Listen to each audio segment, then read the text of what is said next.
Hi అండి, అందరికీ good morning. ఇదిగోండి చామదుంపలు అందరికీ తెలిసిన విషయమే. మేమైతే ఈరోజు చాలా ఫ్రెష్గా ఉన్నాయి, బాగున్నాయి, పులుసు పెడుతున్నామండి. నేనైతే ఇట్లా పెడతాను చూడండి. వీటికి మట్టి బాగా ఉంటుంది కాబట్టి శుభ్రంగా క్లీన్ చేసుకున్నాం. 1-4 సార్లు కడిగి ఇదిగోండి ఇంకా కుక్కర్లో వేసి ఉడకబెట్టుకున్నాం. ఓన్లీ 2 విజిల్స్ అయితే మాకు ఉడికిపోయినాయి. చింతపండు అది నానబెట్టుకున్నాను అనమాట. ఈలోపు ఉడికిపోయినాయి. చూడండి చాలా బాగున్నాయి చూస్తానికి. చూడండి ఉడికిపోయిందనమాట. అంటే మరీ కొంచెం మెత్తగా కాకుండా ఒక మాదిరిగా అనమాట. కూరలో ఉడికిపోతాయి కాబట్టి నేనైతే ఇట్లా చేస్తాను. ఇంకా అన్ని ఉల్లిపాయలు పచ్చిమిరపకాయలు అన్నీ కోసి పెట్టుకున్నాం. ఇదిగోండి 2 ఎల్లుల్లిపాయలు కూడా దంచటి ఇంకేస్తాను పులుసులో బాగుంటాయని. ఇదిగోండి ఆవాలు, మెంతులు కంపల్సరీగా వేస్తానన్నమాట. జీలకర్ర, మెంతులు, ఆవాలు, పచ్చెనపప్పు కూడా వేస్తాము. కాకపోతే ఇప్పుడైతే నేను వేయలేదండి. ఇంక ఇవన్నీ వేగిన తర్వాత ఉల్లిపాయ, పచ్చిమిర్చి అన్నీ బాగా దాంట్లో మాగాలన్నమాట.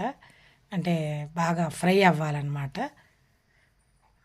నేనైతే ఇట్లా చేస్తాను. దీంట్లోనే పులుసులోనే ఎండు చేపలు వేసుకోవచ్చు, పక్కిలు వేసుకోవచ్చు, ఇంక ఏదైనా యాడ్ చేసుకోవచ్చు. నాన్ వెజ్ కావాలనుకునే వాళ్ళు చాలా బాగుంటుంది. కొంచెం ఆయిల్ కొంచెం ఎక్కువ వేసుకుంటే బాగుంటుంది.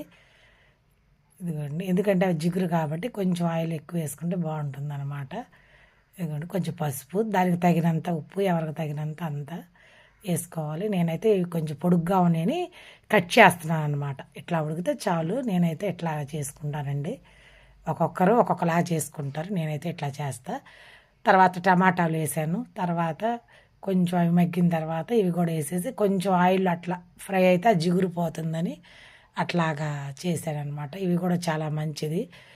కాళ్ళకి, మోకాళ్ళ నొప్పులకి వాటికి బాగా తినమని చెప్తారు.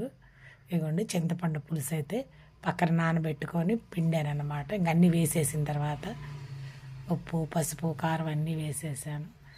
అన్నీ చక్కగా అట్లాగా కలబెట్టేసేసానమాట. కొంచెం హైలో పెట్టేసుకొని అట్లా కొంచెం కలిపేసి మూత అయితే పెట్టేశాను. నచ్చితే ఒక లైక్ చేయండి, కామెంట్ చేయండి ఫ్రెండ్స్. లాస్ట్లో అనమాట కొత్తిమీర అనమాట వేసేస్తాను. అంతే, ఇంక అయిపోయింది. ఇదిగోండి చాలా బాగుంటుంది. నేనైతే ఇట్లా చేస్తాను. మీరు ఎట్లా చేస్తారు? మీకు ఎంతమందికి ఇష్టం చామదుంపల పులుసు కామెంట్లో చేయండి. మా ఇంట్లో అయితే మేమందరం తింటాము ఇష్టంగా. వారంలో 2-3 సార్లు అయినా వండుతామండి. ఇంక ఇప్పుడు కార్తీక మాసం కాబట్టి ఇంక కంటిన్యూగా కర్రీసే, వెజ్, నాన్ వెజ్ ఉండవు కాబట్టి ఇంకా 1-2 రకాలన్నమాట. ఇవాళ బీరకాయ తొక్కు పచ్చడి, చామదుంపల పులుసు అండి. Okay friends, bye friends. Like చేయండి,